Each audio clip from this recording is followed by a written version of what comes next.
A very good morning, BBPians. How are you all? All fine. Stay home. Be safe. Class 4th. In previous class we discuss exercise 8.2.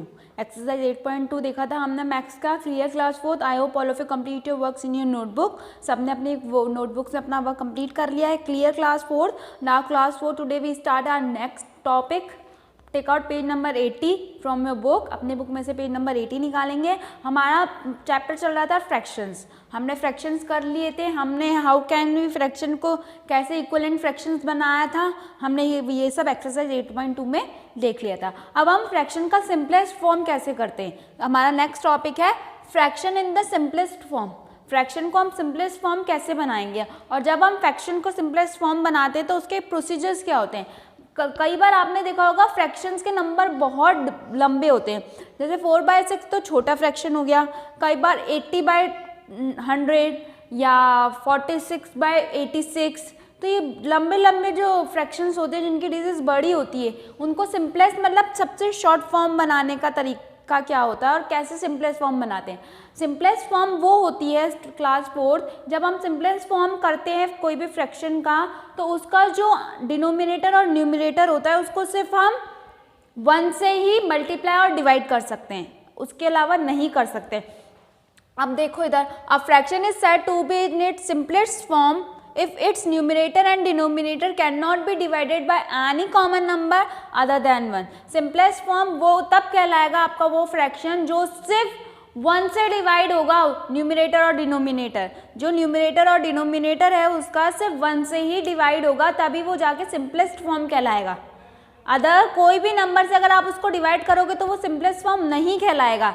जब आप उसका numerator और denominator सिर्फ 1 से divide करेंगे तभी वो सिंपलेस्ट फॉर्म कहलाएगा. क्लियर. अब वो कैसे मैं आपको बताती हूँ. We know that. अब हम देखते हैं कि हमारे पास फ्रैक्शन दिया है 24/28. हमें फ्रैक्शन की डिजिट दी हुई है 24/28. अब 24 किस किस की टेबल में आता है. किस किस की टेबल में आता है. 24 6 की टेबल में भी आता है. 24 4 की टेबल में भी आता है. जब हमने इक्विवेलेंट फ्रैक्शंस देखा था तो हमें सेम नंबर डिनोमिनेटर और सेम नंबर न्यूमरेटर इसको डिवाइड एंड मल्टीप्लाई करना चाहिए था तभी हम इक्विवेलेंट फ्रैक्शन बना सकते हैं. अब हम पहले इसको देखते हैं. 24 को हम किससे डिवाइड करेंगे. सेम न्यूमरेटर से भी डिवाइड करना पड़ेगा सेम डिनोमिनेटर से भी. तो 24 हम किससे डिवाइड करेंगे. 4 की टेबल से. किसकी टेबल से. 4 की टेबल से. क्यों. क्योंकि 28 को भी फिर हमें उसी के नंबर. अगर हम इसको 6 की टेबल से डिवाइड करते हैं 4th क्लास तो ये 6 की टेबल में नहीं आता. 28 6 की टेबल में आता है नहीं. जबकि 4 की टेबल में 24 भी आता है एंड 28 भी आता है. तो अब 4 की टेबल सबको याद ही होगी तो हम इसको 4 से डिवाइड करेंगे.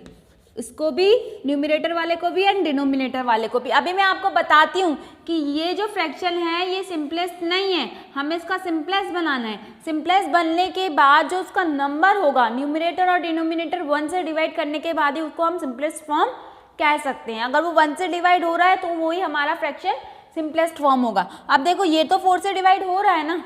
हो रहा है. अगर 24 की टेबल में 4 कितने टाइम 4 की टेबल में 24 कितने टाइम्स आता है. 6 6 4 जा 24. 6 4 जा 24. नाउ आगे 4 की टेबल में 28 7 टाइम्स.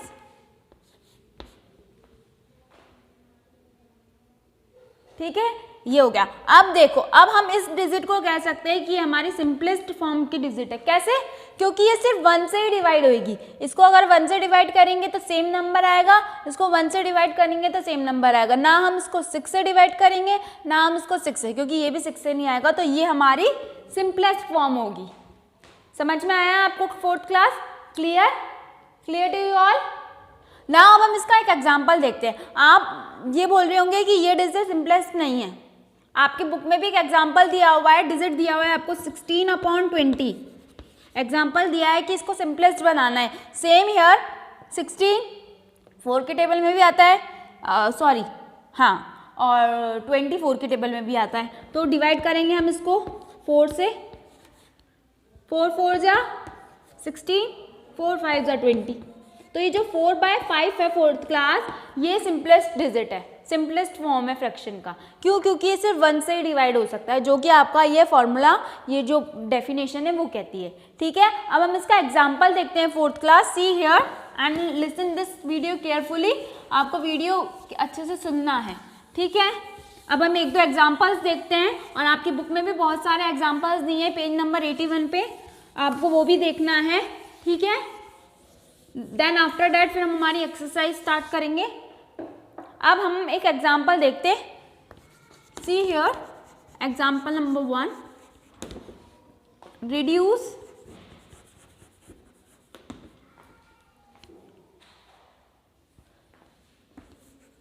20/40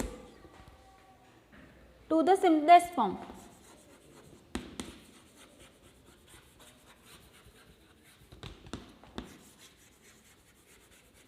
ये 20/40 है, इसको हमको सिंपलेस्ट फॉर्म में करना है।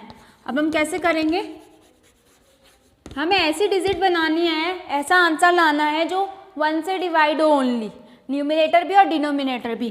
तो 20/40 है, किससे डिवाइड करेंगे? 10 से डायरेक्ट। किससे करेंगे हम लोग इसको? 10 से। किससे करेंगे? 10 से। 10 से सही है, 10 से करने पे आएगा। 10 से करने पे देखो क्या आता है, 2, और यहाँ क्या आ रहा है, 4। नहीं, अब हम इसको किससे करेंगे? 20 से। किससे करेंगे इसको? हाँ, 20 से। क्यों करेंगे 20 से? अभी मैं आपको बताती हूँ। 20 को 20 से डिवाइड किया तो क्या आया? 1, और 20 को 40 से डिवाइड किया तो आया 2। अब इसको सिर्फ 1 से ही डिवाइड कर सकते हैं। इसको 1 से डिवाइड करेंगे तो 1 आएगा, इसको 1 से डिवाइड करेंगे तो 2 आएगा। इट मीन्स ये हमारी सिंपलेस्ट है। अगर हम 10 से कर रहे थे 4th क्लास, अब अगर हम इसको 10 से कर रहे थे तो हमारे पास क्या आ रहा था यहाँ पे? 2 और 4। 2 की टेबल में भी जाता है, इसको हम 2 से करेंगे तब भी, तो इसका मतलब वो सिंपलेस्ट नहीं था। सिंपलेस्ट क्या है? ये जो ओनली 1 से जाए।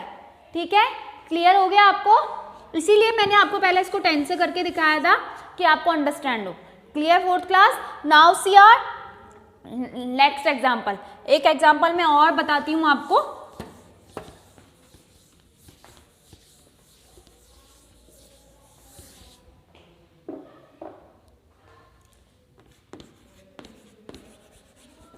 Centimetre is dash of 1 metre. आपको एग्जाम्पल दिया है। ठीक है, 50 centimetre is dash of 1 metre. 50 centimetre 1 metre का कितना पोर्शन होगा, फ्रैक्शन क्या होगा, इसका हमको ये निकालना है। तो आपको पता है 1 मीटर कितना होता है? 100 सेंटीमीटर। ये तो आपको सबको पता है, ये 4th class. 1 metre 100 centimetre. 1 day 24 hours, 1 hour 60 minutes. ये तो आपको क्लियर हो रहा है ना? 1 litre 1000 millilitre, 1 kilo 1 kg 1000 grams. तो ये सारे आपको क्लियर है, आप प्रीवियस क्लास में भी पढ़ते हुए आए।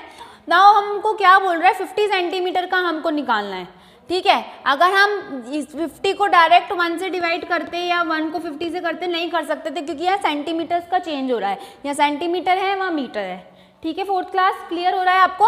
नाउ अब इधर देखो, 50 centimetre is of 1 metre dash. अब हमें यहाँ आंसर फिल करना है, हमें इसका फ्रैक्शन निकालना है। तो कैसे निकालेंगे? 1 मीटर 100 सेंटीमीटर होता है, तो देखो इधर 50/100,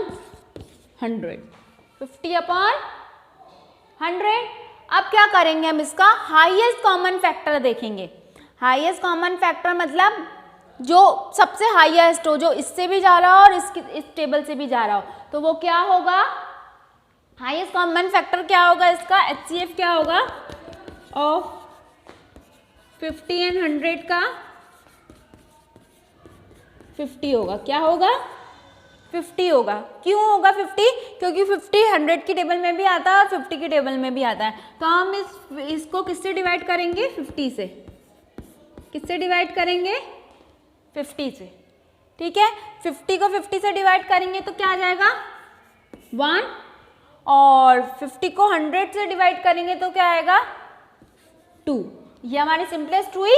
यस, क्यों? क्योंकि ये सिर्फ 1 से ही डिवाइड होती है, ये भी 1 से ही डिवाइड होता है। Clear fourth class? तो हमारा आंसर क्या आया? 50 centimetre is half of 1 metre. 1/2 को हम क्या बोलते हैं? 1/2 बोलते हैं, जो हम पढ़ चुके हैं इसी चैप्टर में। क्या बोलते हैं हम इसको? 1/2 और 1/2। Clear fourth class? Fourth class आपको क्लियर हो गया? Clear to you all? Now all of you understand fraction in the simplest form today's topic. Clear? Now class 4 listen this video carefully till the end. आपको end तक सुनना है end solve example page number 80 या 81। आपको 80 और 81 के जो book में एग्जाम्पल्स दिए हैं उसको देखना है और अंडरस्टैंड करना है और इस एग्जाम्पल को भी अच्छे से समझना है। Clear to you all?